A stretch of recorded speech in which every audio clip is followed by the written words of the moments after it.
దుష్యంతుడి తల్లిదండ్రులు ఇలిన మరియు రథాంతరి. దుష్యంతుడు బాల్యం నుండే అడవుల్లో తిరుగుతూ పులులను, సింహాలను వేటాడి పట్టుకునేవాడు. దుష్యంతుడి పాలనలో ప్రజలు ధర్మమార్గాన్ని అనుసరించి ప్రశాంతమైన జీవితాన్ని గడిపారు. ఒకరోజు దుష్యంతుడు వేటకు వెళ్లి వేటాడుతుండగా ఒక ఆశ్రమానికి వచ్చాడు.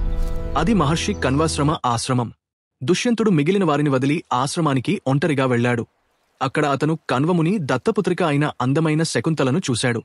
ఆమె అందానికి అతను ముగ్ధుడయ్యాడు. శకుంతల కూడా దుష్యంతుని అందానికి ఆకర్షితురాలైంది. శకుంతల విశ్వామిత్ర మహర్షి మేనకల కుమార్తె. గంధర్వరీతిన వివాహం చేసుకున్నాడు. వివాహ సమయంలో శకుంతలకు రాజలాంఛనాలతో ఆమెను రాజధానికి తీసుకువెళతానని మాటిచ్చి రాజధానికి వెళ్లాడు. కొన్ని రోజుల తర్వాత శకుంతల గర్భవతి అని తెలిసింది. దివ్యదృష్టి ద్వారా దీనిని అర్థం చేసుకున్న కణ్వ మహర్షి వారి వివాహానికి అనుమతి ఇచ్చి శకుంతలకు ఆమె కుమారుడు చక్రవర్తి అవుతాడని దీవించాడు. ఆమె కుమారుడు చాలా బలవంతుడిగా, ఆరోగ్యంగా, ధనవంతుడిగా ఉండాలని శకుంతలకు వరం కూడా ప్రసాదించాడు.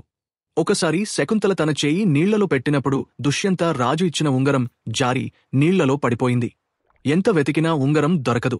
కొన్ని నెలలు తరువాత యుషి చెప్పినట్టే శకుంతలకు చక్రవర్తి లక్షణాలు కలిగిన కుమారుడు జన్మించాడు.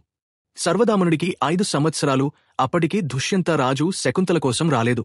కణ్వ మహర్షి శకుంతలను అత్తవారింటికి శిష్యులను తోడిచ్చి ఆమెను కుమారునితో సహా దుష్యంతుని వద్దకు పంపాడు. దుష్యంతుడు శకుంతలను తెలియనట్లు ఆమెను నిరాకరించాడు. శకుంతల దుఃఖిస్తూ పలువిధాల ప్రార్థించిన దుష్యంతుడు ఆమెను స్వీకరించడానికి అంగీకరించలేదు. శకుంతల ఉంగరాన్ని పోగొట్టుకుంటోంది. అందువల్ల దుష్యంత శకుంతలని గుర్తుపట్టలేదు. చివరగా శకుంతల మాటలు నిజమని ఆకాశం యొక్క స్వరం వినిపించింది. దుష్యంతుడు తన భార్య మరియు పిల్లలను స్వీకరించి భరతుని యువరాజుగా పట్టాభిషేకం చేశాడు. ఒకరోజు చేపలు పట్టే అతనికి ఆ ఉంగరం ఒక చేప పొట్టలో దొరికింది. ఆ ఉంగరం తీసుకెళ్లి రాజుకి ఇచ్చాడు. దుష్యంతుడు ఆ ఉంగరం చూశాక రాజుకి జరిగినది అంతా గుర్తుకు వస్తుంది.